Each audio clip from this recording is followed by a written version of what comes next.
Bonjour à toutes et à tous et bienvenue sur ce webinaire donc, les bienfaits des liens sociaux pour notre santé mentale qui vous est proposé par la Fondation Mutualia Grand Ouest et la Maison associative de la santé. Alors aujourd'hui, on va aborder la grande thématique de la santé mentale et plus spécifiquement, nous allons voir à quel point les liens sociaux sont importants dans notre quotidien. Donc, les intervenants aujourd'hui vous parleront des facteurs qui influent sur la santé mentale et des enjeux et impacts du lien social dans notre vie quotidienne. Alors, juste avant de commencer, je vous propose un petit point technique parce que comme vous avez pu le voir sur ce webinaire, les micros et les caméras ont été coupés. Donc, pas d'inquiétude, bien sûr, on vous propose un second temps, à peu près une demi-heure pour échanger avec les intervenants à la fin. Et donc, vous pourrez poser vos questions dans la barre de chat qui est juste à droite. Et vous aurez aussi pendant ce webinaire des sondages qui vont apparaître dans l'onglet sondages juste à côté. Voilà, donc évidemment, vous pourrez poser toutes vos questions à la fin. Et aussi, bon à savoir, ce webinaire vous est retransmis à la fin de celui-ci en version du coup par mail avec le document PDF qui apparaît à votre écran et donc il y a toutes les ressources à la fin qui peuvent vous être utiles. Voilà. Donc avant de débuter ce webinaire, je vous propose de vous proposer les deux entités que sont la Fondation Mutualia Grand Ouest et la Maison associative de la santé. Donc je laisse la main à Célia Denise. Donc bonjour, je me présente, je suis donc Célia Denise, je suis chargée de projet prévention santé au sein de la Fondation Mutualia Grand Ouest. Je vous remercie d'assister à ce webinaire, ce temps d'échange sur la santé mentale et le lien social, organisé donc avec la Maison associative de la santé. C'est vrai que ça peut paraître un petit peu antinomique de vous proposer effectivement une action dématérialisée pour quelque chose qui est en lien avec notre santé mentale, avec le partage et tout l'intérêt des liens sociaux. Mais c'est vrai aussi que ça permet de vous toucher, vous qui êtes sur de nombreux territoires. Donc voilà, je voulais un petit peu éclairer, je dirais, dans un premier temps, voilà, cet aspect-là qui peut être un petit peu antinomique. Donc la Fondation Mutualia Grand Ouest, c'est vrai que pour nous c'est extrêmement important, voilà, d'œuvrer en faveur de la santé globale, je dirais, des habitants du Grand Ouest. Et c'est pour ça que nous soutenons, voilà, divers actions et propositions pour renouveler la solidarité au profit du plus grand nombre sur de nombreux territoires, s'engager en faveur effectivement du monde agricole, mais pas que, et puis effectivement développer des actions de prévention dans une optique de renforcer l'accès aux soins et de permettre cet accès aux soins. Et donc la Fondation Mutualia Grand Ouest, je vous invite éventuellement à parcourir notre site internet où vous allez retrouver divers éléments, des newsletters de prévention santé, différentes rubriques de prévention santé, dont le lien social et la santé mentale peuvent effectivement vous pouvez retrouver divers éléments, mais sur d'autres diverses thématiques. Et puis, vous retrouvez surtout une cartographie des actions de prévention santé que vous pouvez trouver au plus près de chez vous. Donc, je vous invite effectivement à ne pas hésiter à parcourir ce site riche en informations et en éléments qui peuvent, j'espère, contribuer à ce que vous puissiez retrouver toutes les ressources nécessaires à votre santé de manière plus globale. Donc je vais laisser la parole à monsieur André Biche et à Christophe Moreau pour cette présentation de cette santé mentale et de l'importance du lien social. Merci à vous tous.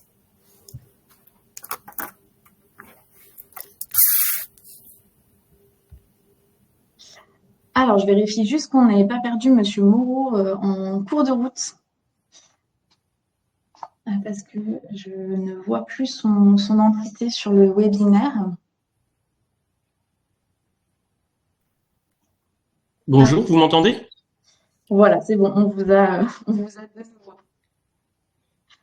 N'hésitez pas à me dire si vous avez des difficultés avec le diaporama, je vais pouvoir prendre la main. N'hésitez pas à me dire. Je vais faire Mais une je veux bien que rapide. vous... Ça m'exclut, à chaque fois, ça m'exclut de la visio. Très bien. Hop.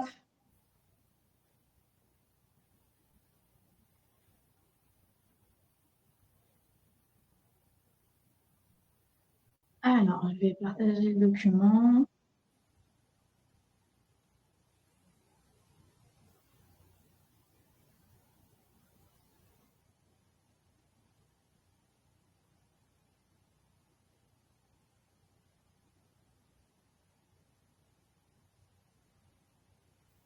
Tac, là, et d'accord, et là.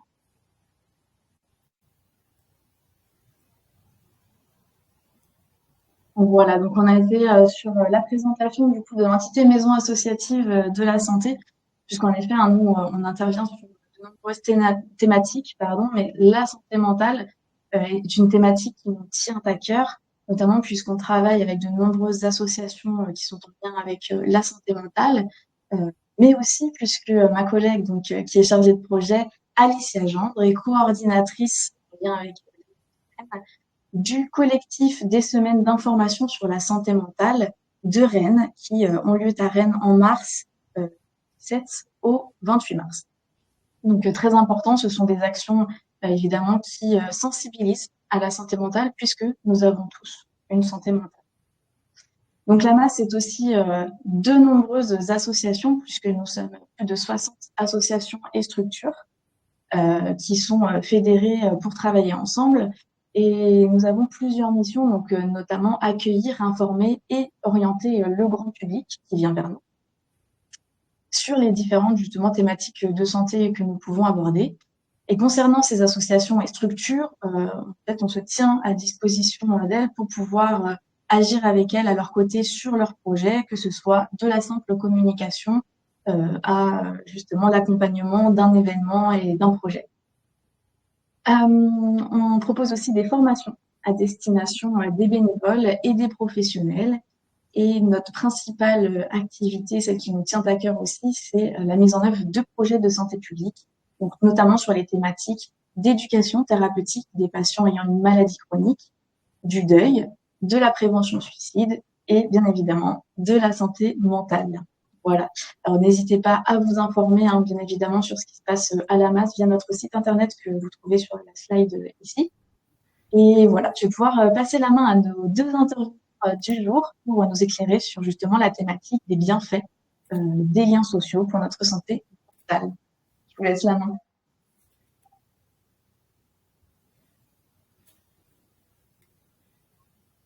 André, à toi l'honneur. Bon. Bonjour à toutes et à tous. Donc, je suis André Biche. J'interviens à plusieurs titres parce que j'ai une assez longue expérience dans le champ de la santé mentale. Je suis notamment président de la coordination santé mentale France en Bretagne. Je suis aussi formateur premier secours en santé mentale et engagé dans des associations sur le champ de la santé mentale de façon multiple. Donc, je vais plus particulièrement vous parler de ces questions de santé mentale en les raccrochant, bien entendu, aux questions du lien social. Bonjour, merci André. Moi, je m'appelle Christophe Moreau, donc je suis sociologue. Je travaille à Jeux de Vie, qui est une équipe de recherche-développement qui est plutôt spécialisée sur les questions d'enfance, jeunesse, adolescence. Et donc, on travaille sur les liens entre l'éducation, la santé, la prise en charge sociale des enfants et des jeunes. Et je parlerai du lien social et de ces liens avec la santé mentale.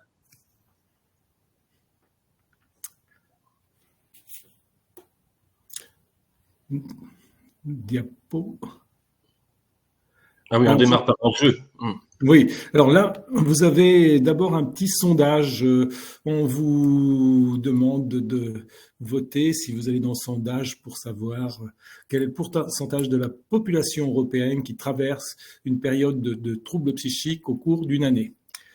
Donc, je vous laisse quelques minutes pour répondre dans le sondage. On va vous laisser le temps de trouver l'onglet sondage et puis de voir comment voter pour quelle est votre représentation. Je vois un petit compteur qui Alors certains mettent ça dans le chat, d'autres ont voté. Donc les options, c'est plus de 6, plus de 14, plus de 20%. Donc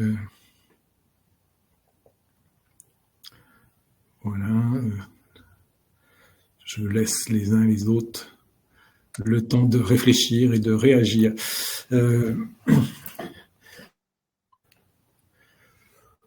On va peut-être considérer que les uns et les autres se sont positionnés. Moi, j'ai pas la lecture du retour de sondage, mais ça a peu d'importance. Je propose qu'on avance, Mathilde. Bah, donne quand même le chiffre. Ah, mais je vais le donner là tout de suite. Oui. Voilà, puisque c'est dans la diapo suivante. Donc, déjà, quand on parle de santé mentale, ma première partie, ça va être quelques repères. Pour certains, c'est des choses qui sont bien acquises, mais l'important, c'est d'avoir un socle commun de connaissances sur le sujet. On a tous une santé mentale qui va évoluer dans le temps. Cette santé mentale peut être bonne, c'est-à-dire on est en capacité de gérer notre existence. On est, comme le dit l'OMS, dans un état de bien-être dans lequel on va pouvoir se réaliser, surmonter les tensions normales de la vie, accomplir un travail productif et fructueux et contribuer à la vie de sa communauté. Dans cette dernière acception, on voit bien contribuer à la vie de sa communauté. On est déjà sur quelque chose qui renvoie vers la question du lien social. Alors, notre santé, on va la souhaiter bonne à tout le monde, mais on va pouvoir aussi avoir des moments où des événements nous amènent en situation de souffrance psychique. Épisode passager, épisode normal qui constitue la vie. C'est-à-dire que parfois, effectivement, on va avoir un deuil à traverser, une épreuve dans la vie qui nous déstabilise pendant quelque temps. On ne va pas pour autant considérer que ces déstabilisations, ce sont des troubles, ce sont des réactions ordinaires qu'on va avoir au regard de situations particulières. Qui nous indique d'ailleurs peut-être qu'il faut c'est peut-être des éléments d'alerte, mais pas plus. La situation de trouble, c'est à partir du moment où cette souffrance, les troubles commencent à perdurer et vont nuire à notre dynamique d'inscription dans la vie quotidienne. Et ces troubles peuvent avoir des sources différentes, mais ils vont nous marquer. Et puis, un degré différent, c'est qu'il peut y avoir des situations de crise où là, la maîtrise de la santé échappe complètement à la personne. Il est envahi par cette situation avec des choses qui peuvent conduire à des pensées suicidaires, à vivre des troubles majeurs, être envahi par des troubles psychotiques ou par des conduites qu'il ne peut plus maîtriser autour, par exemple, de consommation de produits.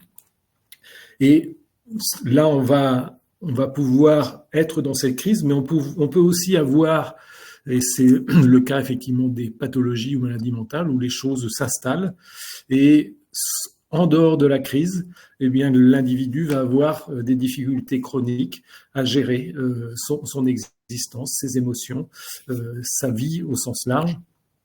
Et ça peut amener effectivement à être reconnu en situation de handicap, c'est-à-dire que là, si on est la situation de handicap va permettre aussi d'avoir des aides qui compensent la difficulté qu'on a. L'objectif, bien entendu, c'est de redescendre cette flèche pour retrouver une vie satisfaisante qui peut être effectivement, les symptômes disparaissent, la difficulté disparaît. On n'en parle plus, mais on peut être aussi dans une situation de rétablissement, c'est de savoir comment vivre de façon satisfaisante malgré l'existence d'un trouble, comme on peut l'avoir sur d'autres pathologies physiques. Donc, et la réponse au questionnaire, c'est mais qui est touché par ces problématiques? Eh bien, effectivement, c'est plus de 20% de la population qui traverse un épisode de trouble psychique au cours d'une année. Et c'est plus d'un tiers de la population qui va avoir ce type d'épisode au cours de son existence. Donc, vous voyez qu'on est sur une question de santé qui est une question majeure et qui est effectivement déterminante pour chacun d'entre nous et souvent insuffisamment prise en compte par nous-mêmes, par l'entourage et globalement par la société. Diapo suivante. Alors, il faut savoir que notre santé mentale, en fin de compte, elle est soumise à différents facteurs qui vont influer sur elle. Alors, on a des facteurs biologiques, des facteurs sociaux, des facteurs psychologiques et puis également des facteurs environnementaux. Donc, on a ces facteurs qui sont certains inscrits dans notre histoire, dans notre existence, l'hérédité, qui peut être effectivement au niveau biologique un des éléments. On va avoir aussi les personnes qui ont vécu des situations difficiles telles que la maltraitance, mais il y a beaucoup d'autres éléments qui fragilisent psychologiquement un individu. Dans les facteurs sociaux, le vécu de la précarité peut être effectivement fondamental dans la construction même de la personne. Et puis, dans les environnements, le plus caricatural, c'est quelqu'un qui a vécu dans un pays en guerre, par exemple, qui va avoir ce passé qui va le marquer durablement. Mais les événements peuvent être aussi des événements qui interviennent au cours de l'existence, tels pour les facteurs biologiques, les perturbations hormonales ou l'apparition d'une pathologie physique qui va avoir ses effets, voire certains traitements qui peuvent avoir une incidence. On peut avoir des exemples multiples sur ces fluctuations biologiques qui vont impacter aussi la santé mentale. On va avoir dans la dimension psychologique des traumatismes qui peuvent intervenir, le vécu de rupture, des décès, deuil difficile à vivre, etc., qui influent. Et puis, sur la dimension plus sociale, bien entendu, on cite le chômage, mais on a vécu un phénomène social particulier avec toutes les conséquences du Covid, par exemple, avec la perte de liens sociaux qui ont aussi fragilisé les individus. Et sur le champ environnemental, on sait par exemple que vivre dans un environnement bruyant, dans des situations de vie désagréables au sens large, va être un perturbateur de la santé mentale. Mais en regard de tout ça, on a aussi des facteurs qui vont influer durablement, positivement sur la santé mentale. Avoir une hygiène de vie correcte qui fait une alimentation saine est un facteur qui renforce la santé mentale. Chacun va avoir des réussites dans son existence, avoir une sécurité affective. Là aussi, sur la dimension psychologique, on a un renforcement. Sur la dimension sociale, toutes les gratifications sociales viennent nourrir l'estime de soi, viennent renforcer effectivement la santé mentale. Le cadre de vie agréable est quelque chose aussi qui renforce la santé mentale. Une belle promenade dans la nature, c'est une bouffée d'air pour les poumons, mais c'est aussi une oxygénation de notre santé mentale. Donc, on a que ce soit sur les éléments positifs ou négatifs, on va avoir des effets qui peuvent être des effets passagers, mais aussi parfois des effets durables, aussi bien d'ailleurs sur le champ positif que négatif dans ces dimensions. Donc voilà des éléments qui nourrissent la santé mentale en positif ou en négatif. Diapo suivante. Alors, sur le lien santé mentale et lien social, ce qu'il faut avoir à l'idée, c'est qu'effectivement, ce sont quand même des déterminants, les liens sociaux sont des déterminants fondamentaux de la santé mentale. Alors les liens sociaux, on les trouve de façon multiple. On va les trouver dans la sphère du travail, dans les relations amicales, dans les relations de loisirs, dans les liens avec la famille proche élargie, et dans toutes les autres sphères de vie sociale, le voisinage, nos communautés d'appartenance qui peuvent être multiples, notamment culturelles, mais aussi tout ce qui fait qu'on est dans une vie avec d'autres. Mais là intervient quelque chose qui est important, c'est les représentations sociales. Et ces représentations sociales, elles ont été historiquement construites sur des pensées négatives et donc ça a des effets pervers en termes de stigmatisation. Cette stigmatisation qui va marquer au fer de la désapprobation sociale des comportements qui sont liés à des problématiques de santé mentale. Ça va freiner l'accès aux soins. Ça va avoir cet effet de honte qui rend là aussi l'accès aux soins difficile, mais qui aussi a un effet sur la difficulté qui est renforcée d'accéder aux liens sociaux. Il va y avoir dans ces représentations les peurs infondées, alors nourries notamment par le fait que qu'est-ce que c'est facile dans un scénario de film de mettre quelqu'un perturbé dans sa santé mentale si on veut faire des films un peu effrayants. Donc ces peurs, faut savoir qu'elles sont à double tranchant, mais j'y reviendrai tout à l'heure. Et puis ça nourrit effectivement à la fois le rejet et l'isolement. Donc la lutte contre ces représentations sociales négatives, la correction de ces représentations sociales est un enjeu important, mais là aussi, j'y reviendrai tout à l'heure. À toi, Christophe. Merci André pour toutes ces définitions, ces éléments de cadrage.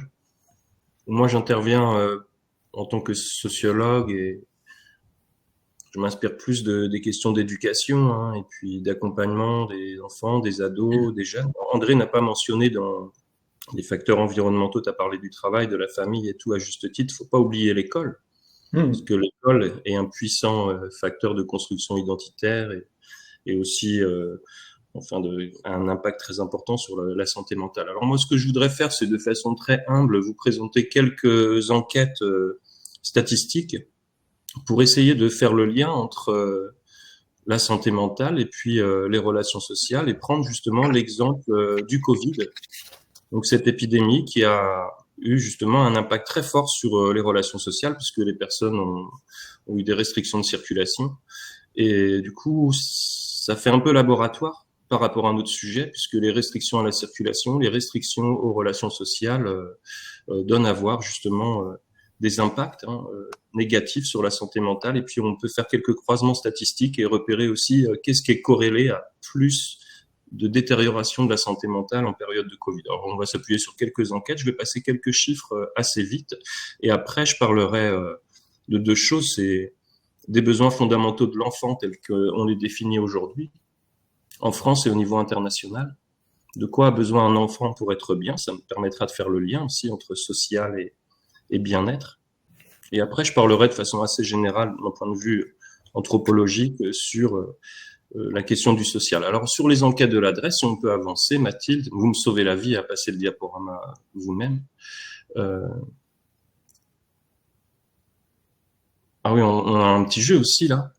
Il y a un petit sondage juste avant que vous démarriez. Un petit sondage, ouais. Donc, on va parler des enquêtes qui ont eu lieu vraiment en période 2021, au moment où les personnes étaient confinées. Et on voulait simplement vous demander, selon vous, quelle est la tranche de la population qui a été la plus touchée par ce qu'on va appeler ici des syndromes dépressifs. Donc des moments passagers de détérioration de la santé mentale. Donc est-ce que c'est plutôt les jeunes, plutôt les anciens, plutôt les âges moyens qui ont été plus touchés par les syndromes dépressifs pendant la période du confinement. Alors là, c'est à vous de jouer. On peut aller sur le sondage si vous souhaitez. Et après, je vous donnerai la réponse. Donc, Alors, le sondage est vraiment en bas de l'écran, et soit dans les apps, soit directement en bas dans la barre noire, vous avez le sondage et vous pouvez répondre directement. Je vais essayer aussi, comme ça on verra. Ah oui, on voit les votants. Quand on vote, on voit les votants. Ok. On vous laisse une petite minute pour ceux qui veulent jouer. On avance. Bah oui. Ah, d'accord, continuez, ouais.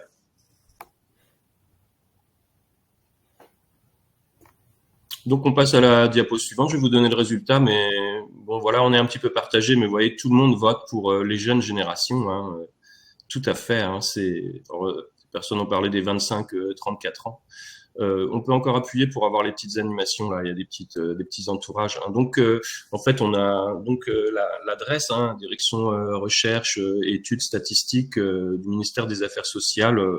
Peut comparer différentes données hein, sur la question des syndromes dépressifs. On va définir un peu tout à l'heure ce qu'ils cherchent, hein, mais ce qu'on peut voir, vous voyez, c'est que sur la période 2014, 2019 et puis 2020, en plein Covid, on a une explosion en fait de la prévalence des syndromes dépressifs. Hein, et donc on avait déjà une tendance assez lourde hein, dans notre société d'augmentation des idées noires, des passages, des épisodes dépressifs. Une augmentation tendancielle en fait dans notre société et puis avec un pic très fort. Alors si on avance, on va avoir aussi une autre chose qui est importante dans les données, hein, de mon point de vue, c'est l'écart, le sexe ratio, l'écart entre les hommes et les femmes. Vous pouvez encore avancer, Mathilde. Et donc effectivement, on voit dans les tranches d'âge que les jeunes sont ultra concernés et notamment les jeunes femmes. Hein, donc sur le graphique du haut, on passe en 2-3 ans de 10% de personnes concernées à 25%. Donc 25% des jeunes femmes pendant la période du Covid ont plusieurs symptômes dépressifs. Et puis chez les hommes, on passe chez les jeunes hommes à 15-25 ans, on passe de 10 à 18%, quelque chose comme ça. Donc une explosion de ce chiffre-là. Alors bon, de mon point de vue, on va voir après quelques éléments qui sont corrélés à ça, mais c'est vrai que les jeunes ont été très impactés parce que plus de relations scolaires, difficulté à trouver des stages, et puis sans doute que c'est un âge de la vie justement où on se socialise, où on a besoin des pairs, des amis pour grandir, pour être bien. Et donc là, ça nous montre que des générations qui ont besoin de construire des relations amicales, de se construire, eh bien, ont été fortement impactées par cet épisode-là, plus que les autres générations, qui peut-être sont davantage déjà impliquées dans une vie familiale, dans une vie professionnelle. Et donc, pour moi, ces chiffres-là nous disent quelque chose du besoin de relations sociales. Alors, on va avancer sur quelques chiffres, peut-être une ou deux autres enquêtes. Donc, on a une étude là du bulletin épidémiologique hebdomadaire, donc de Santé publique France, hein, qui nous donne quelques chiffres donc au cours des 12 derniers mois. Hein.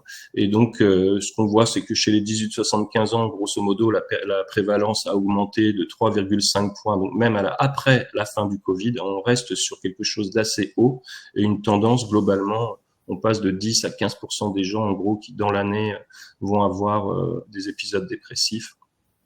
Ça concerne tous les segments de la population et ça concerne surtout les jeunes adultes, avec quasiment un x2 pour les jeunes adultes. Hein. Ça augmente de 9 points hein, entre 2017 et 2021.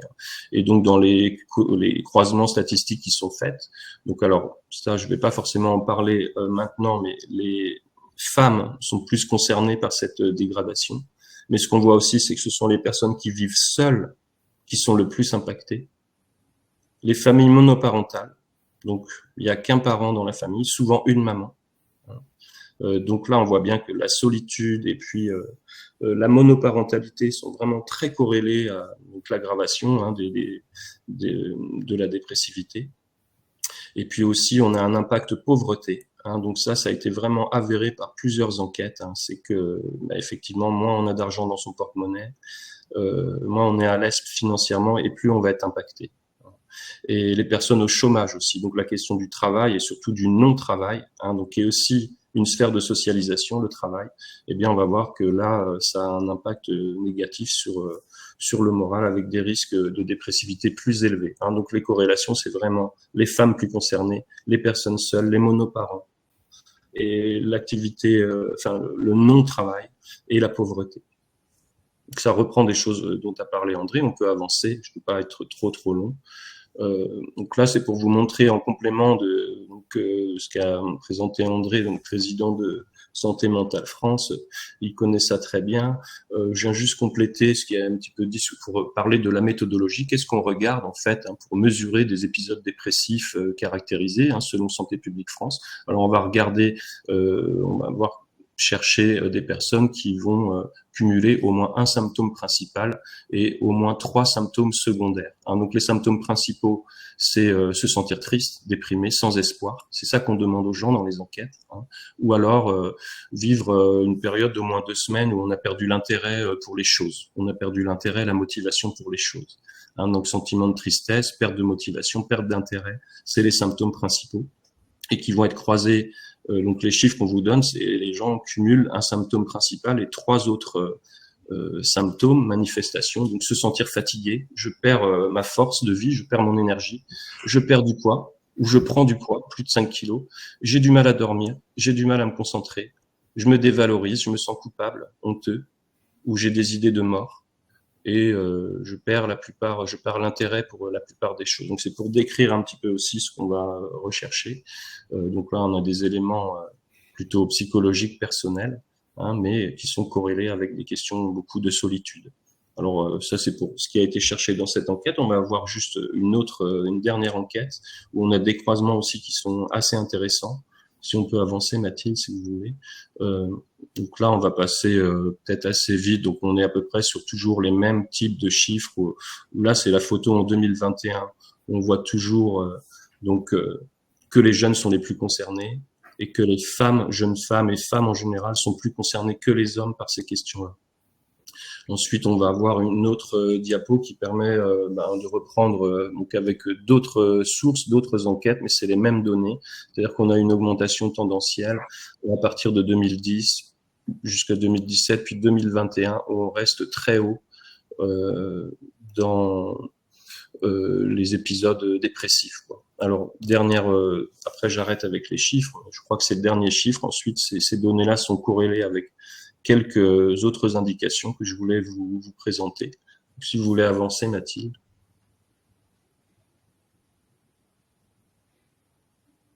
Donc, qu'est-ce qui va soit être des facteurs de protection, ou soit être associé à la détresse psychologique, une enquête sur 4000 enfants et adolescents. Donc on va voir toujours que les ados sont très concernés par ce qui s'est passé autour du confinement, les filles sont très concernées, et donc des facteurs qui sont associés à cette détresse psychologique donc sont en lien avec l'environnement, la place qu'on a dans la société, et puis le nombre de relations sociales en fait. Donc si on regarde dans le détail, on a la question des conditions de logement, donc les personnes qui étaient en milieu urbain, qui étaient dans des plus petits appartements, qui n'avaient pas de balcon, pas de jardin, ont été plus concernés par cette détresse psychologique au moment du Covid. L'autre facteur important, c'est les conditions économiques, on en a parlé. On a une diminution de revenus pendant cette période. On perd en fait une liberté de mouvement, on a moins de moyens pour s'alimenter, plus de travail. Ça vient aggraver la détresse psychologique. Sur la question de la composition de la famille, donc on a des choses autour toujours des familles monoparentales. Et puis d'autres éléments de classement social qui sont le niveau d'études et puis le type d'activité professionnelle que l'on a. Mais moins on est diplômé, moins on est valorisé dans son travail, moins on a de soutien social aussi et plus on va être impacté. Et puis dernier point, c'est le manque d'activité. Donc pour les adolescents, plus le temps passé sur les écrans est important, plus la détresse psychologique est importante. Donc je pense aussi que ce n'est pas donné dans les enquêtes là, mais que notre société extrêmement ancrée sur le numérique et sur des modalités de relations qui ont évolué avec les écrans, je pense que c'est aussi une des causes l'aggravation en fait de la détresse psychologique dans notre société. Donc le premier grade dedans, hein, André va compléter sur les troubles et les souffrances qui se prolongent, mais là sur le premier niveau, on va dire, de dépressivité, on a vraiment un effet réseaux sociaux, temps devant les écrans, échec scolaire, et puis aussi avoir un proche qui a été malade ou qui est décédé. Alors je voulais poursuivre cette réflexion donc sur le lien entre santé mentale et puis société. Faire un petit clin d'œil à un sociologue qui a fait beaucoup de travaux en Bretagne, à Saint-Brieuc, Serge Pogam, qui est un des théoriciens, un des observateurs du lien social. Et je trouvais intéressant cette idée-là, c'est que lui, pour lui, ce qui peut définir le lien social en 2 mots, c'est être protégé et être reconnu. Et donc les personnes qui sont protégées et qui sont reconnues sont davantage ancrées dans le lien social, selon lui, et donc davantage, enfin, en meilleure santé mentale. Donc ces mots à lui, c'est je peux compter sur quelqu'un. Donc j'ai quelqu'un qui m'aide, je peux m'appuyer sur les épaules d'un autre. Ça, c'est un des axes pour être en lien. Et l'autre axe, c'est de pouvoir compter pour les autres. Donc pas simplement m'appuyer sur l'épaule de l'autre, mais être reconnu, compter pour les autres. Et ces 2 besoins, on va dire, besoins fondamentaux de l'être humain pour Pogam, en tout cas 2 facteurs d'affiliation sociale, c'est pouvoir compter sur les autres, mais aussi compter pour les autres. Donc je trouvais que ces mots avaient du sens par rapport à le sujet dont on parle aujourd'hui. Et ensuite, on va parcourir un autre référentiel, me semble-t-il, si on avance, Mathilde, sur de quoi a besoin un enfant pour grandir. Donc, dans les années 2010, l'Europe est revenue vers la France en disant vous n'avez pas de doctrine sur les besoins fondamentaux des enfants. Et ça, c'est important d'avoir une vision de quels sont les besoins d'un enfant pour grandir pour nos politiques éducatives, mais aussi pour nos politiques de protection de l'enfance. Et sans doute que vous connaissez par ailleurs la pyramide de Maslow, qui date de 1943. C'est une forme de mise à jour de la pyramide de Maslow qui a été faite en 2017, une conférence de consensus sur les besoins fondamentaux de l'enfant. Et ce que je voulais dire, parce que je pense que c'est vraiment en lien avec notre sujet, ce qui est ressorti de cette conférence de consensus, c'est que il y a 3 besoins fondamentaux chez l'enfant, et donc chez la personne humaine, qui sont supérieurs à tous les autres, et qui, si ces 3 besoins ne sont pas suffisamment satisfaits, vont faire que la personne n'est pas en sécurité, et vont faire qu'elle n'est pas en plein potentiel et en pleine santé mentale. Donc ça s'appelle le méta-besoin de sécurité.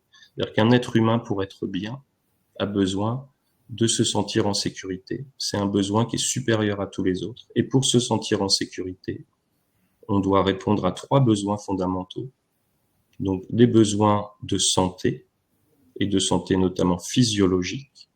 Donc pour que je sois en sécurité, il faut que mon besoin de santé physiologique, mais aussi mental, bien sûr, soit suffisamment satisfait. Le deuxième besoin fondamental pour être en sécurité, c'est se sentir protégé, donc pouvoir compter sur les autres. Et le troisième besoin, c'est de l'amour. L'être humain a besoin de relations affectives et de relations sociales.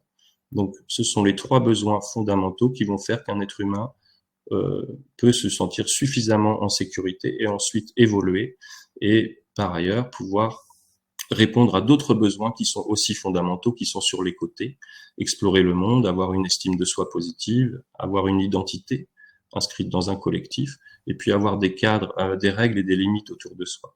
Donc ça, c'est une vision, si vous voulez, du développement de l'enfant, du développement de l'être humain, qui pose donc cet enjeu de sécurité et qui est fondamentalement lié à la relation sociale.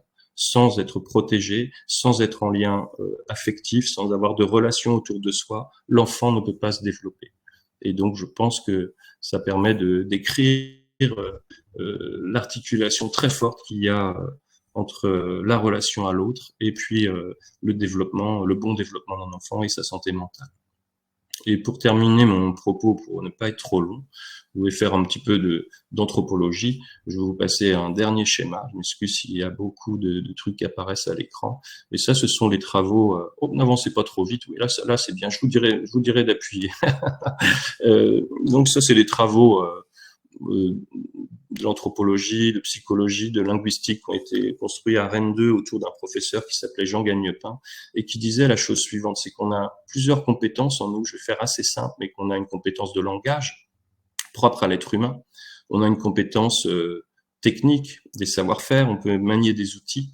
On a aussi, si on appuie encore un petit peu Mathilde, une compétence émotionnelle. Donc l'être humain a cette capacité de construire du désir, de s'autoriser, de s'interdire certaines satisfactions. Il a la possibilité de se motiver pour des choses. Mais ce que disait Gagnepin et ce qu'on travaille beaucoup donc à l'université de Rennes, c'est de dire que ces compétences, donc de parler, de manipuler des outils et de gérer nos émotions, ne peuvent vivre et se développer que si on est en relation sociale avec autrui. Et donc, c'est cette compétence sociale qui est donc une capacité à être en relation avec les autres, une capacité aussi à être utile à la société. C'est cette compétence sociale et le fait qu'on soit en lien avec les autres. Donc, si on appuie maintenant pour faire apparaître les derniers petits trucs, Mathilde, c'est cette capacité sociale, le fait qu'on vive en société, qui va nous permettre de développer le langage. La parole n'existe que dans un groupe humain. On a retrouvé à une époque des enfants sauvages, il y avait beaucoup de travaux sur des enfants sauvages. Sans groupe humain, on ne peut pas parler. Sans groupe humain, on ne peut pas développer des façons de faire, des outils. Et même sans groupe humain, si on appuie encore, on ne peut pas réguler correctement nos désirs, parce que le rapport à l'autre, même le rapport à la souffrance, à la douleur, est en fait socialisé.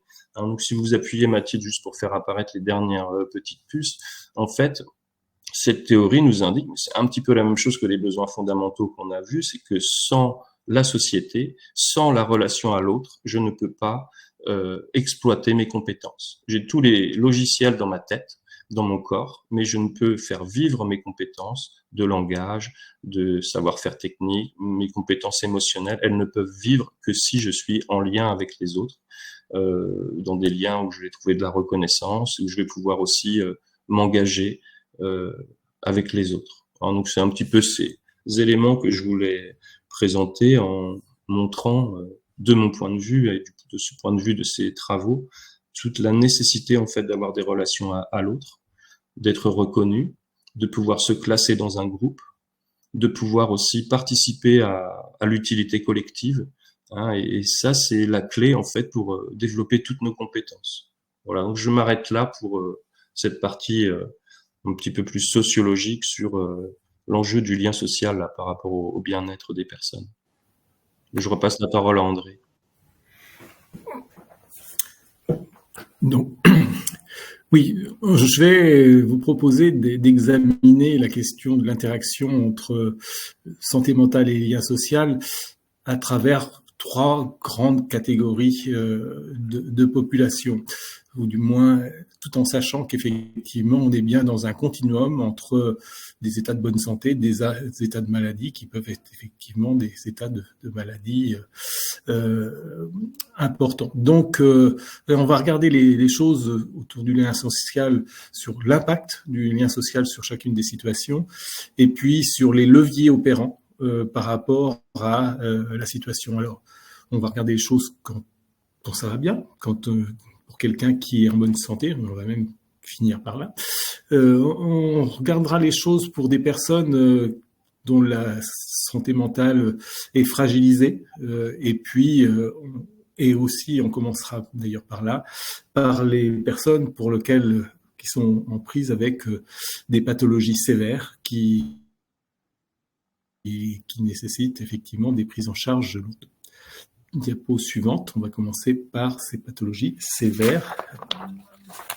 Alors, pour ces personnes, pathologies sévères, ça veut dire qu'effectivement, à un moment donné, là, la pathologie, la maladie, les envahit, va les empêcher effectivement de construire, d'être dans un espace relationnel. Cet espace relationnel, eux-mêmes sont en difficulté pour établir le lien, pour créer le lien, pour être dans la réalité, mais c'est aussi l'environnement qui est impacté par l'état de la pathologie. Donc, vivre aux côtés de quelqu'un qui est très déstabilisé dans sa pathologie mentale, quelle que soit d'ailleurs la pathologie. Christophe a beaucoup parlé des états dépression, mais on pense aussi aux troubles anxieux sévères, on va penser aussi donc bien entendu aux troubles psychotiques et puis aux personnes qui ont des troubles liés à des addictions. Voilà les grands champs de troubles. Et à chaque fois, effectivement, pour ces personnes, on est sur un espace relationnel perturbé où il y a des peurs réciproques.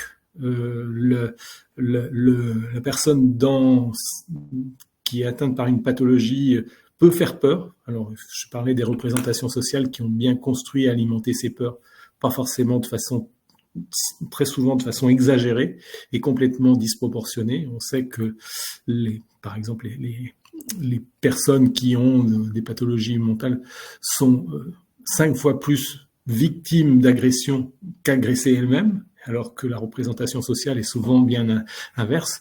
Mais ces personnes aussi, je pense toujours à ce témoignage dans une assistance à la mairie de Rennes qui dit « Vous avez peur de moi, mais vous n'imaginez pas à quel degré je peux avoir peur de vous. » Et ça, c'est effectivement, on a des difficultés à voir ces représentations. Alors, l'objectif, le cœur de cible pour toutes ces personnes, c'est le rétablissement. C'est de savoir effectivement comment ces personnes vont retrouver une existence satisfaisante en pouvant gérer leurs troubles, etc. Et ce rétablissement, c'est pas quelque chose qui est rare.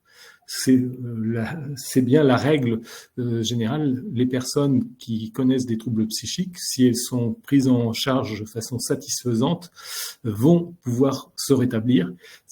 Et je dis bien vont pouvoir se rétablir, c'est que c'est le rétablissement, on leur donne les moyens d'être accompagnées, mais elles sont agissantes de ce rétablissement, et c'est bien à chacun de trouver sa forme d'existence satisfaisante.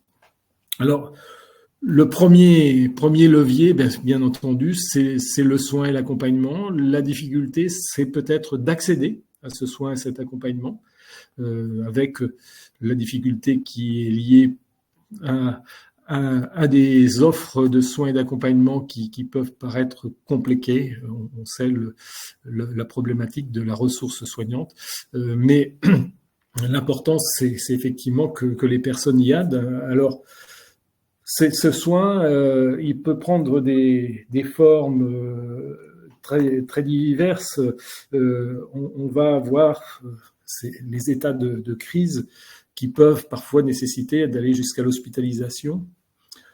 Autrefois, l'hôpital psychiatrique, on l'a appelé asile. Et pensons à ce que l'asile, dans son sens noble, c'est cet espace de protection. Et effectivement, il y a des moments où une personne a un tel débordement dans leur trouble qu'ils ont besoin d'un espace qui les contient, qui les protège d'eux-mêmes, qui les protège du regard des autres. Mais ça doit être effectivement un passage et une exception, et où se met en place les soins.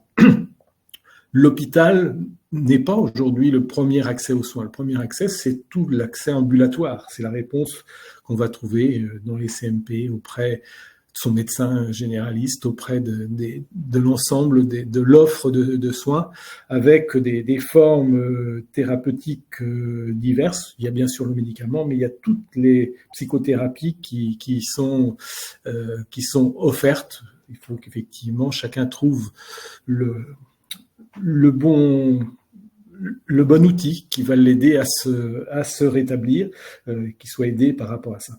Et puis dans le soin, les Anglais disent le cure du care, et c'est le care est essentiel. C'est cette façon effectivement de prendre soin des autres. Et ça, c'est tous les dispositifs d'accompagnement qui existent autour des personnes, accompagnement dans l'ensemble des sphères de l'existence de la personne. Donc, soins, accompagnement dans ces différentes formes, la famille et les amis, essentiels. ces liens de proximité, tout en n'oubliant pas que famille et amis sont aussi parfois percutés par les troubles qui se manifestent et il n'y a pas à avoir de culpabilité sur des choses qu'on ne comprend pas. C'est effectivement, par contre, là, il y a tout un travail, effectivement, aussi de solidarité par rapport aux familles et les amis. Je pense à l'UNAFAM, qui est un levier important pour les familles, pour se sentir moins seules face à ces difficultés, mais aussi tous les dispositifs qui sont aujourd'hui construits pour informer les familles de ce que vivent leurs proches et donc de mieux comprendre et de mieux rester dans un lien qui soit un lien en fin de compte pour les familles. Les pairs. Se développe depuis quelques années tout un tas de réponses où les autres, ceux qui sont passés par la maladie, deviennent des vrais aidants pour ceux qui la traversent. Alors, je citerai deux formes. Aujourd'hui, on commence à se développer le métier, par exemple, de médiateur de santé pair. Des personnes qui ont traversé des épisodes de pathologie et qui sont à disposition des équipes soignantes ou des équipes d'accompagnement qui sont présents pour être dans une médiation de pair à pair et donc faire partager des messages au regard de l'expérience avec d'autres qui traversent ça. Et puis, il y a quelque chose qui existe aussi dans la même dynamique, c'est les groupes d'entraide mutuelle, ces associations qui sont plusieurs centaines à travers le pays, qui réunissent des personnes, qui sont des personnes toutes touchées dans leur maladie mentale à un moment ou à l'autre.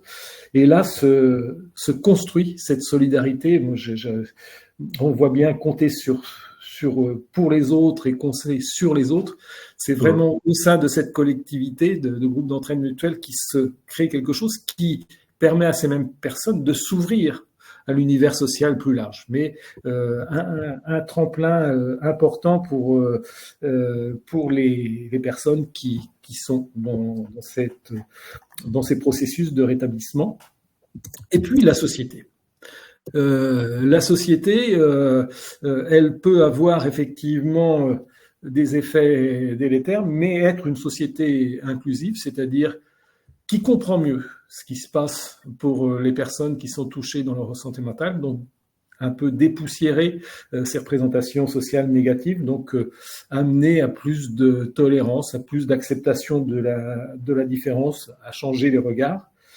Et puis, vraiment dans une dynamique effectivement d'inclusivité, c'est dans chacun des espaces de vie sociale créer des opportunités pour que les gens qui ont traversé ce type de difficultés puissent trouver leur place. C'est des dispositifs liés au logement qui vont permettre d'accéder à un logement, d'être accompagné dans le logement. C'est dans la vie sociale, dans les loisirs, etc. L'accès à l'art et à la culture, un levier essentiel, en fin de compte, pour les personnes, où elles peuvent à la fois se réaliser et trouver des espaces relationnels et de vie sociale, et puis bien entendu l'accès à la scolarité et à l'emploi. Et donc c'est dans tous ces éléments qu'on va effectivement créer un contexte favorable au rétablissement. Alors, diapo suivante.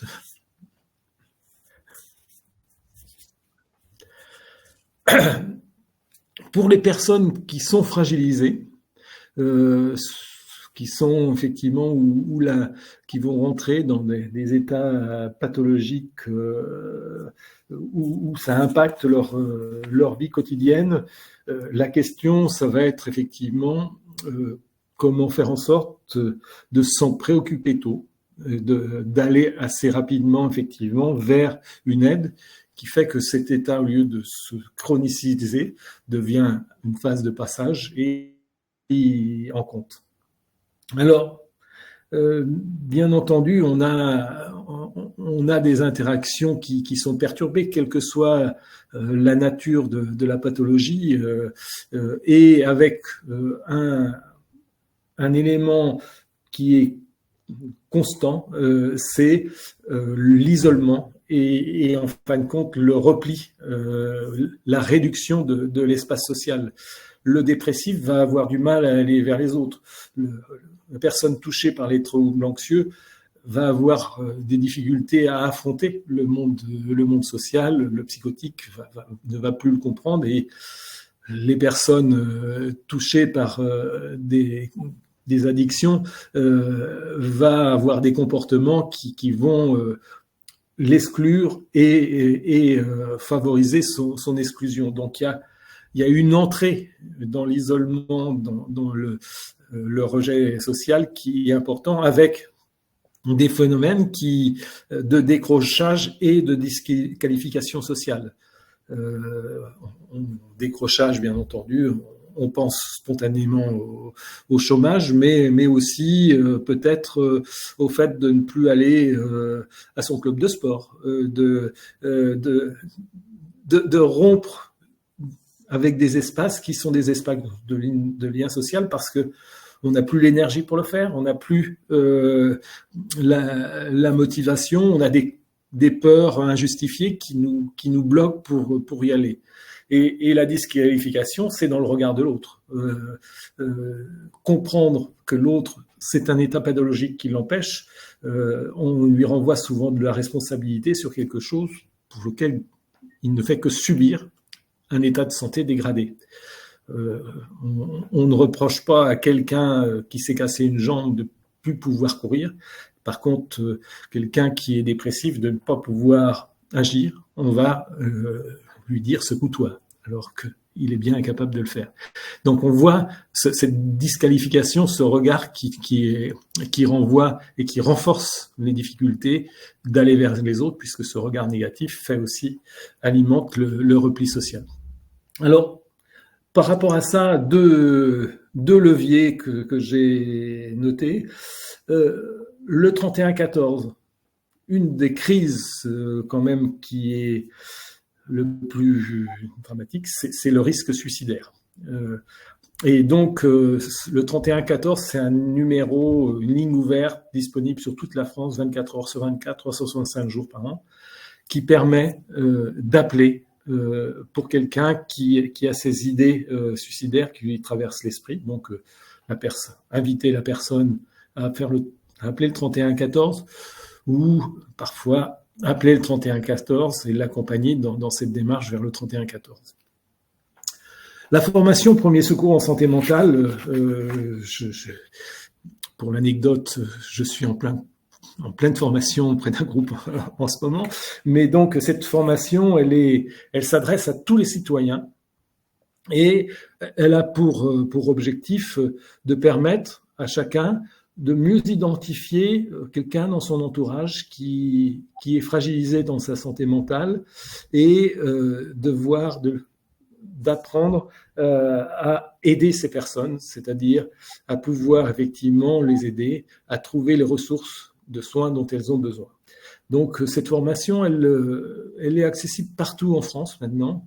C'est depuis 2019, donc c'est assez récent, mais donc elle dure 14 heures sur généralement deux journées, et elle va explorer les grandes situations de fragilité psychique. Je les ai citées, mais je le redis, donc dépression, troubles anxieux, troubles psychotiques et troubles liés à une addiction, et de regarder comment on peut, en tant que citoyen, à notre place de citoyen, aider nos proches à traverser cette période.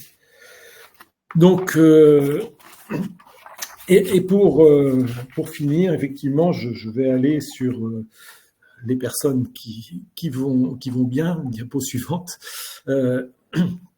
Quand ça va bien, l'important c'est peut-être de prévenir et de renforcer. C'est-à-dire que on a d'abord à prendre chacun soin de soi, et puis à entretenir et développer les liens qui font du bien. Dans le lien social, il y a d'autres choses à faire, mais je suis sur le lien social, donc alors c'est quelque chose qui, paradoxalement, est aujourd'hui un peu négligé. Il y a des programmes qui sont sur le développement des compétences psychosociales qui, on peut l'espérer, vont se généraliser dès l'enfance. C'est comment chacun d'entre nous, de la même façon qu'il y a le sport, les activités physiques et sportives à l'école pour permettre de développer le corps, eh bien, il y a des dimensions de développement des compétences psychosociales aussi à l'école, mais à entretenir tout au long de l'existence. Alors, les compétences psychosociales, elles sont cognitives, elles sont émotionnelles, elles sont sociales.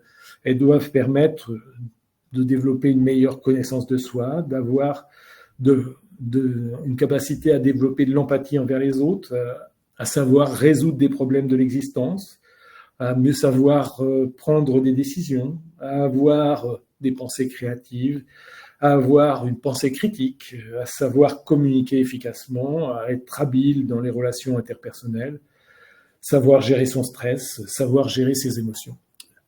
Ces compétences, on a tout intérêt et le plus tôt possible à ce qu'elles soient travaillées, développées, et il y a des programmes efficaces qui peuvent le permettre. Et puis, de façon générale, on a aussi pour la santé mentale de tous, ces semaines d'information à la santé mentale qui se développe à travers le territoire.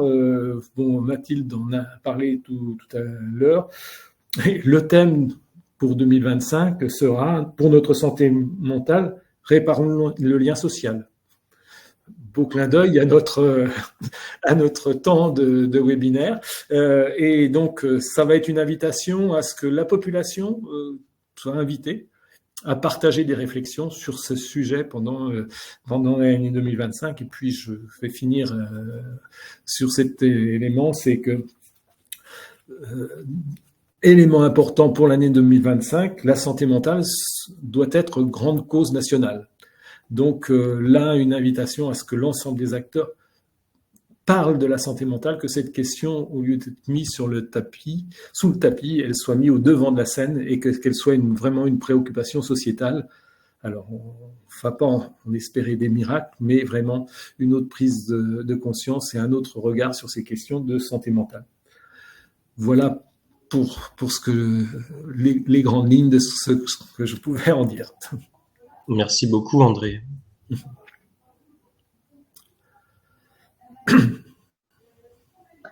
Je vous propose maintenant un petit temps d'échange justement avec nos intervenants. Donc n'hésitez pas à poser vos questions dans le chat ou juste voilà, à nous dire ce que vous avez pu penser de ce qui a été dit aujourd'hui.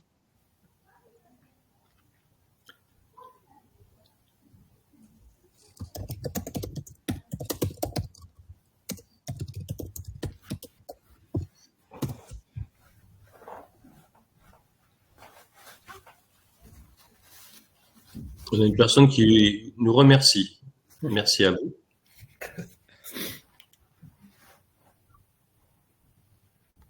On a d'autres personnes qui sont en train d'écrire, donc ça va arriver.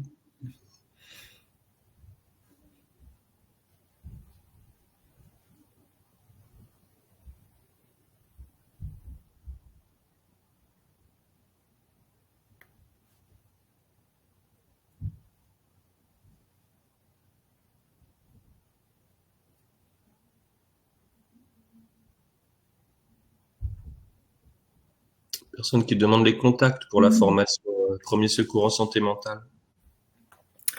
Oui. Il faut les afficher. Donc, il y a, pendant que les gens écrivent, je peux faire un petit commentaire. Oui. Effectivement, ces formations sont accessibles sur tout le territoire.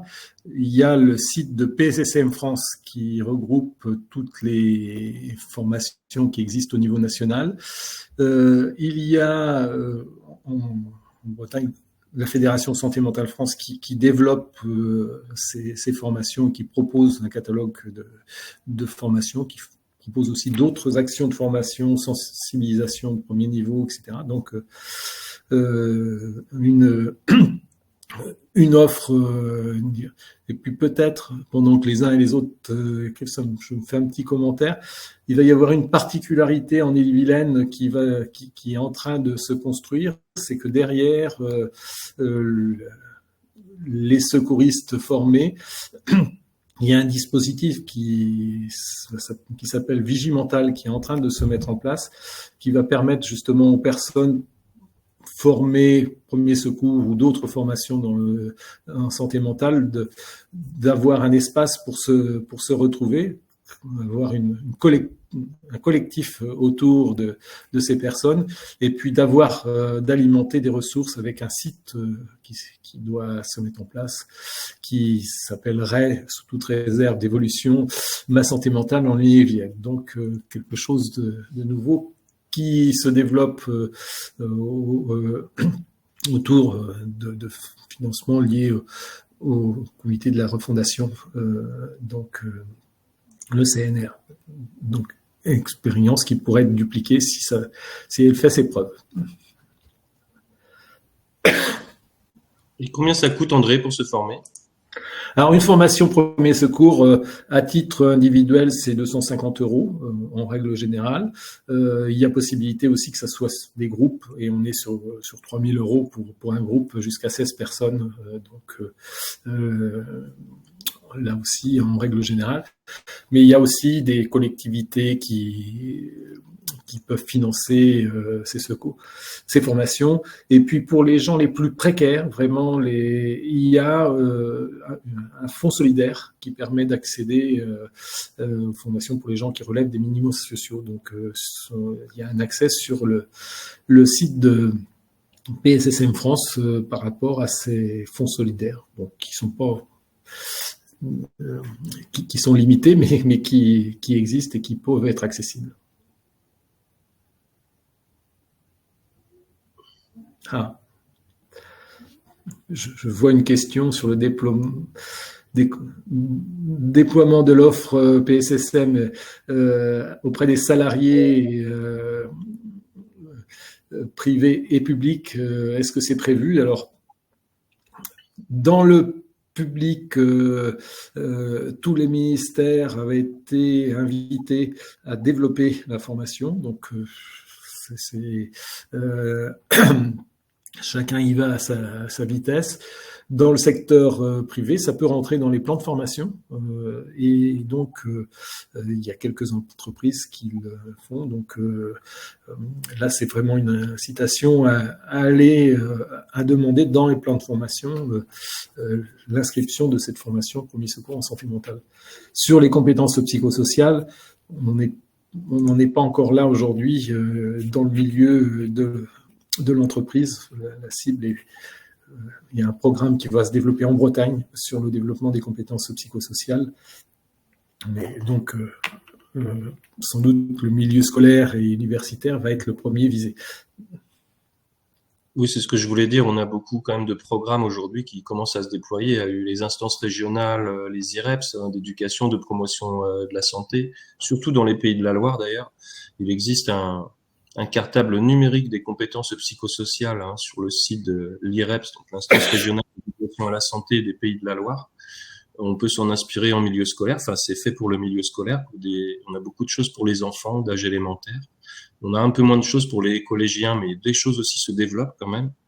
Et bon, après, il y a des intervenants associatifs. Il y a parfois le monde scolaire qui s'organise aussi et qui a intégré ça de plus en plus dans la formation des enfants, sur le volet de la formation à la citoyenneté. Puis ça permet aussi d'améliorer le climat scolaire. Donc en scolaire, on a des choses. Après, sur les autres âges, c'est peut-être plus difficile à trouver.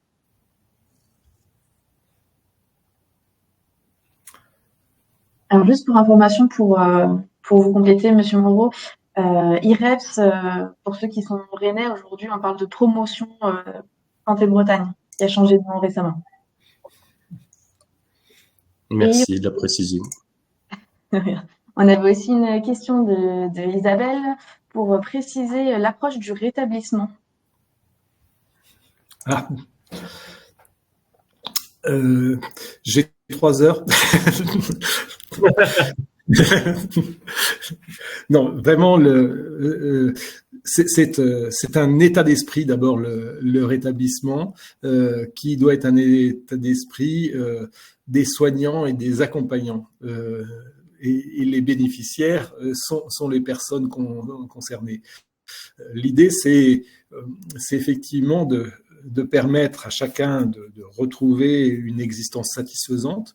Ça passe par le fait d'aider les personnes à maîtriser au mieux leur pathologie. Il y a l'éducation thérapeutique du patient, par exemple, qui rentre dans cette dynamique.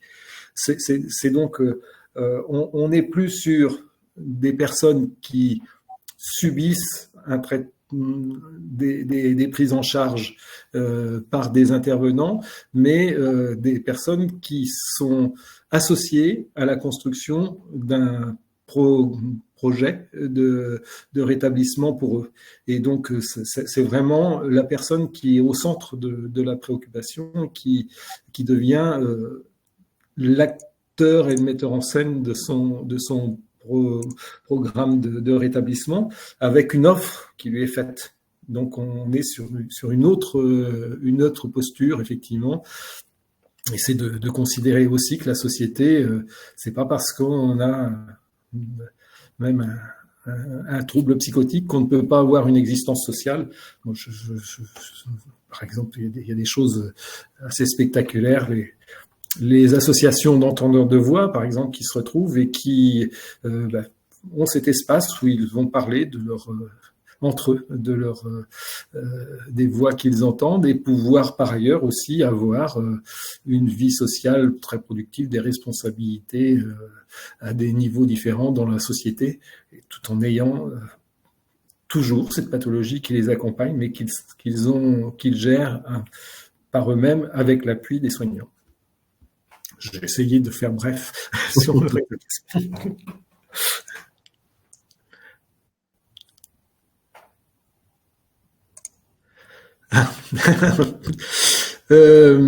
Oui. Alors, juste pour poursuivre, il y avait du coup cette même personne qui vous demandait si les services de psychiatrie étaient ouverts à cette approche, justement.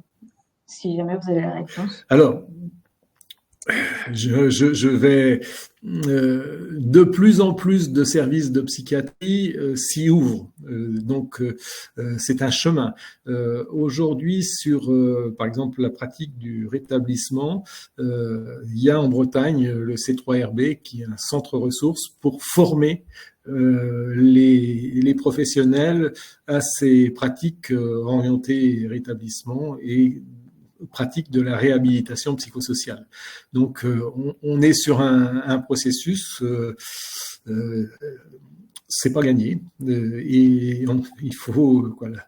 Là, c'est la position très forte de notre Fédération Santé Mentale France, c'est qu'il faut effectivement que ça devienne un axe prioritaire et central de l'approche de toute la psychiatrie. Mais bon, il y a encore du chemin à faire.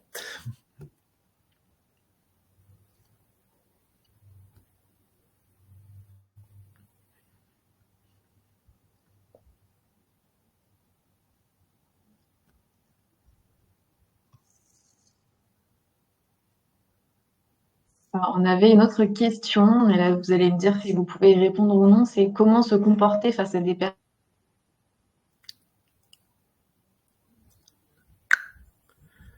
Alors, personnes ça a coupé. Face à des personnes atteintes de bipolarité et schizophrénie, entre autres. Donc, par rapport à des personnes bipolaires ou... Alors, je vais faire une réponse je vous invite vraiment à faire la formation premier secours en santé mentale, parce que cette formation elle dure 14 heures et je ne fais pas en 1 minute 40 résumer 14 heures de formation.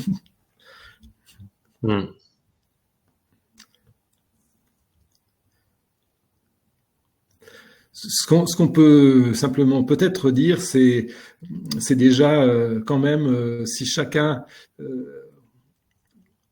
pense que c'est un état pathologique passager et qu'il faut l'observer avec bienveillance. Parfois, la nécessité d'aider les personnes, voir si les personnes se mettent en danger.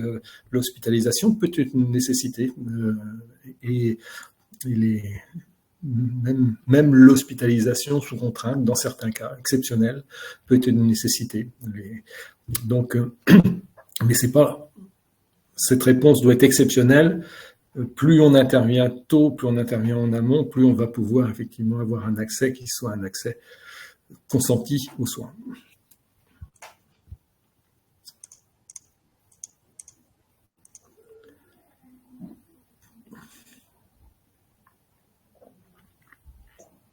On a une autre question de Déborah. 2025 verra les 20 ans de la loi de 2005. Le handicap mental est le parent pauvre de la politique de santé. Comment pourrions-nous collectivement participer au changement de regard sur les troubles psychiques et les pathologies psy?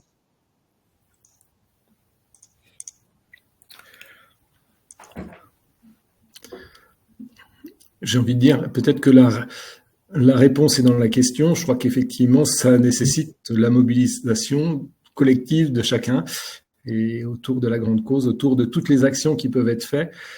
C'est vrai que plus on va être nombreux à avoir une volonté de promouvoir des meilleures réponses en santé mentale, plus on a de chances quand même d'être entendu. Et je crois que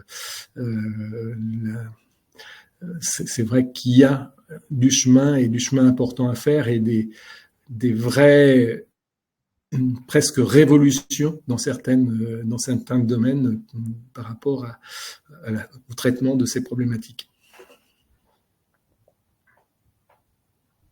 Pour la question d'Alicia, je veux bien apporter un élément de réponse. On est maintenant que la crise Covid est passée et que les liens sociaux sont revenus.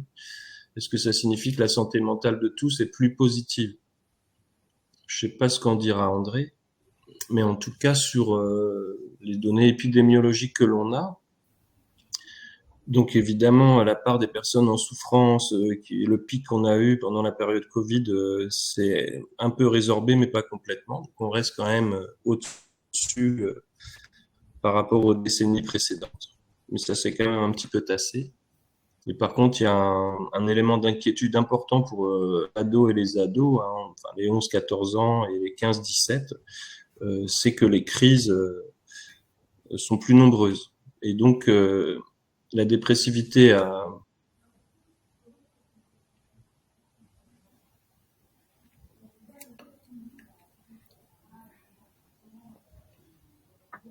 Alors, on a perdu Monsieur Moreau.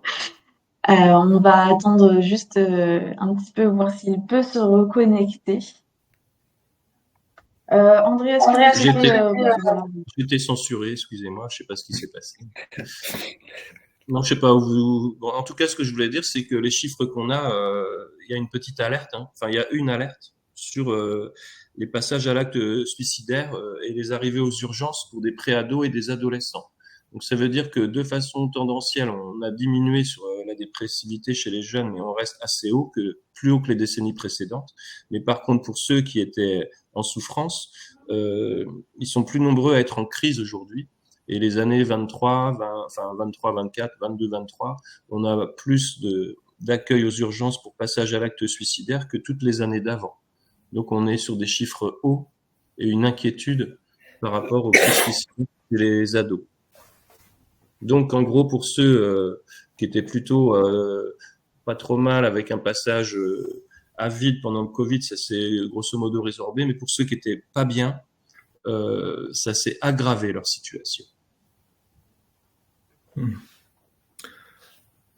Alors, peut-être sur un petit instant, parce que je vois que quelqu'un est en train de formuler une question.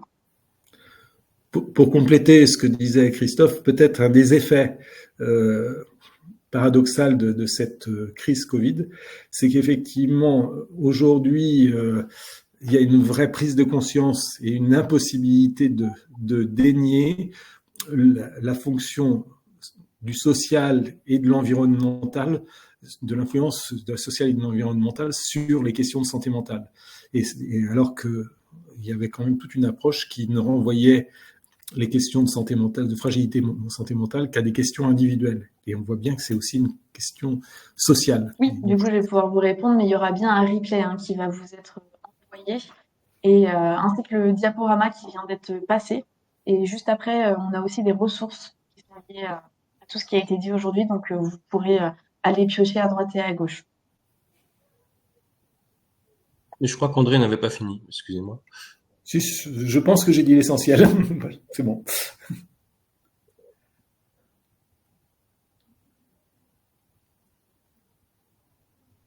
Bon, enfin, c'est un sujet qui nous touche, je pense, chacun d'entre nous, dans nos proches, dans notre famille, nous-mêmes, entretenir sa santé mentale. Enfin, c'est un sujet important. Et c'est vrai que on reviendra sans doute de cette idéologie de l'autonomie où on est un peu dans une vision où chacun doit parvenir tout seul par ses propres moyens à s'affranchir, à faire son trou dans la société et tout, alors que l'être humain a besoin des autres. Depuis même le néolithique, on a des traces d'empathie chez l'être humain. On a pu faire vivre des gens qui avaient des grosses déficiences. Et donc, la filiation sociale, c'est pas l'insertion de moi tout seul, mais c'est moi avec les autres et les autres avec moi.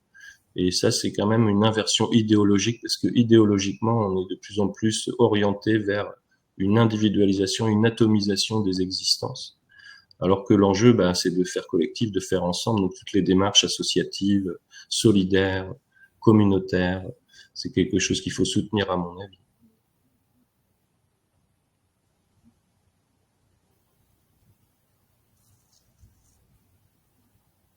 C'est un remerciement. Merci beaucoup pour cette réunion très productive. Déborah aussi, merci pour votre présentation. Hop. Et j'attends un instant parce que je vois qu'il y a une prochaine question à arriver.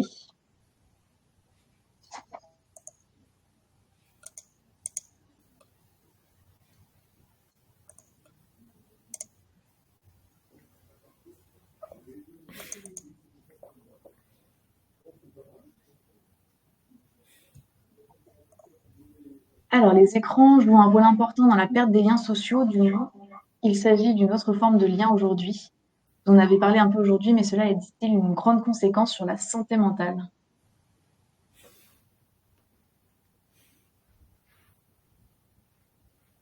Moi, je n'ai pas de données pour prouver ça, mais je pense que oui. En tout cas, on le voit dans les jeunes générations, c'est sûr. Le temps passé devant les écrans est de plus en plus conséquent. C'est peut-être autour de 3 heures par jour en moyenne. Donc si on répercute ça sur l'ensemble d'une année, les enfants passent plus de temps devant des écrans qu'à l'école, par exemple, ou même qu'en famille. Et donc je pense que petit à petit, ça altère les compétences sociales. André parlait des compétences psychosociales. Je pense que ça les altère. Et sachant que derrière, en fait, il faut lire des choses sur les algorithmes qui activent les réseaux sociaux. En fait, tout est axé sur le circuit de la récompense, le cerveau émotionnel qui va chercher de la gratification, qui va chercher du plaisir immédiat. Et donc, les algorithmes, en fait, leur job, c'est de nous captiver. Et ce qui marche le mieux, visiblement, c'est la violence, la haine. C'est les travaux d'un monsieur qui a écrit récemment sur l'intelligence artificielle, Harari. Et donc qui explique aussi les élections qu'on a dans nos différents pays occidentaux par ces algorithmes. Aujourd'hui, c'est des intelligences artificielles qui calculent ce qui nous intéresse le plus et qui nous envoient des choses qui nous intéressent. Et ce qui nous intéresse, en gros, c'est beaucoup des choses qui touchent fortement les émotions. Mais voilà, c'est le circuit de la récompense, c'est le cerveau émotionnel et ça éloigne en fait du social et de la relation à l'autre. Moi, je crois que c'est plutôt délétère en fait pour les relations sociales et pour la santé mentale. Et on voit aussi, c'est vrai, des jeunes qui ont moins d'habileté sociale, moins de capacité à discuter avec quelqu'un en face à face.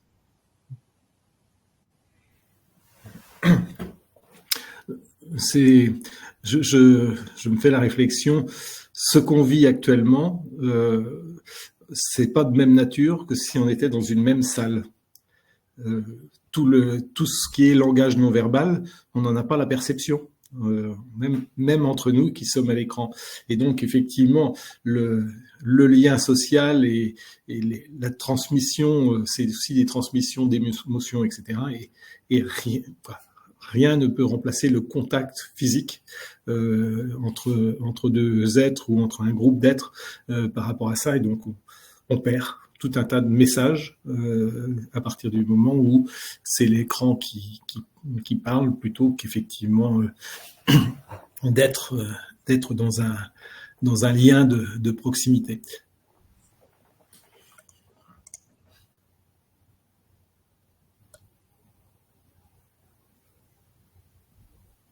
Donc, du coup, pour aller bien, il faut être bien entouré. C'est l'idée? C'est l'idée, mais aussi sans dogmatisme sur certains vont être avoir besoin d'une forme de foule autour d'eux, et la relation sociale, ça va être peut-être un petit cercle. Il n'y a pas à avoir de normes sur ce qui est important, c'est le lien et la façon dont effectivement les liens nous gratifient, nous permettent de communiquer avec l'autre et d'avoir une existence sociale. Oui, mais toujours est-il que selon chacun, ça peut être la foule, ça peut être aller dans la nature, ça peut entretenir sa santé mentale, comme ça a été bien dit. Il y a plein de choses qui peuvent être bénéfiques selon chaque personne. Le jardinage, la balade en nature. Mais ça suppose quand même, s'il y avait quelque chose de commun à tous les êtres, ça suppose de prendre conscience de l'usage du smartphone et réguler. Je pense qu'il est important de réguler l'usage qu'on fait du téléphone, y compris en famille, y compris au restaurant, y compris avec nos enfants. Avoir une réflexion là-dessus. Pas l'éteindre, pas le jeter, mais réguler, compter un peu, garder du temps pour bien dormir, garder du temps pour être avec les autres. Et on peut même avoir des phénomènes addictifs avec ça, du fait de ces algorithmes qui nous envoient des choses qui stimulent notre circuit de la récompense. On oublie un peu parfois d'être présent au monde, présent avec les autres. Donc je pense quand même que ça peut être une constante pour beaucoup d'entre nous. Réfléchir à notre consommation de téléphone et essayer de maîtriser un peu le temps. Et après, on pourra faire chacun ce qu'on veut, aller dans la foule, aller en forêt, aller au bord de la mer, aller voir un ami, faire un dessin. Enfin, tout est bon pour la santé mentale, selon chacun. Mais être plus présent au monde et donc être moins sur le téléphone, ça me paraît évident.